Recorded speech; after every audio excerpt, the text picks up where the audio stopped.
start with John here in the middle. Coach Shea has done a really good job protecting the football, obviously. Can you talk about what you've seen in that area specifically from, say, spring ball to now? Yeah, he protects the football really well. Shea does a really good job, first with the decision-making, accuracy, his timing, and protects the ball in the pocket, escapes the pocket, has a knack of making the right escape move from the pocket. In terms of scrambling, smart when he's out of the pocket, does decision-making, really good with the ball handling. So, done an excellent job in that area. Is that innate, that quality in a quarterback? That's a lot of people compare him to you when you played. Is that just something that, with the feel of knowing where to go? Yeah, I think there's a feel there. To make a basketball analogy, probably like a point guard, being able to see the field and being able to just understand the spacing of players, how close they are to you, and where you can go to avoid defenders, whether you're running with the ball or throwing it to where they're not, finding the one-on-one matchups as opposed to double coverage situations.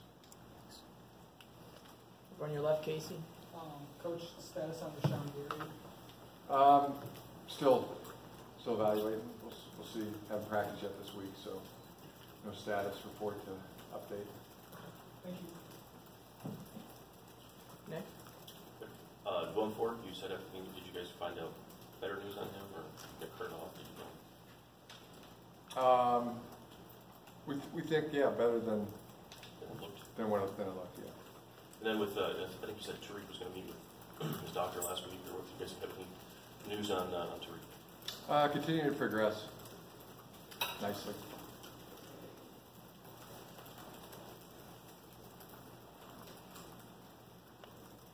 In the back, Adam. Jim, 2 questions here. You an A's fan, Adam? I'm a baseball fan in general. Yeah, but I was talking with the board about the A's. We were reminiscing. I'm a big A's fan. You went to spring training? Yeah. Giving me off here. 2 questions here. There's on Twitter. There's always the kind of the fan rah stuff. Do you feel like Shea has done enough to? People were kind of on his back. People always want to see his backup quarterback. Do you feel like Shea has done enough to kind of just quiet all that criticism with the rabid fan base? I think so. And second question would be, we didn't see a lot of Jalen. I know they played the final snap. Was there a reason why we didn't see a lot of Jalen Mayfield Saturday? Is he banged up or anything?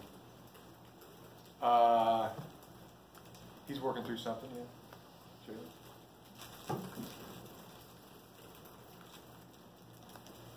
On the left. As far as it's interesting. I mean, the quarterback, Shea's playing really well. I mean, I think that everybody can see that and notices that. Right, but well, let me put it to you this way. My 7-year-old daughter, Katie, who plays no sports, doesn't want to play sports, doesn't want to be involved in sports. She's doing Girl Scouts. Even Katie says the quarterback's playing very well. and that's going to my point, because I know you don't live on Twitter, but if you see Twitter, I mean, there's a contingent of people who just feel Shea's not throwing the ball enough, the offense isn't interesting enough. So I just want to get your take on that. I'll go with Katie. On the left. There were some trick plays around the Big Ten over the weekend. How much time do you guys as a program spend on trick plays throughout the week, and has your strategies or preparations evolved over time as regards to trick plays? Yeah, offensively and defense, just schematically, you prepare for things even though you haven't seen them. You go back years, 2015, 16. His coach ran this in 2014, or they might have been even at a different school.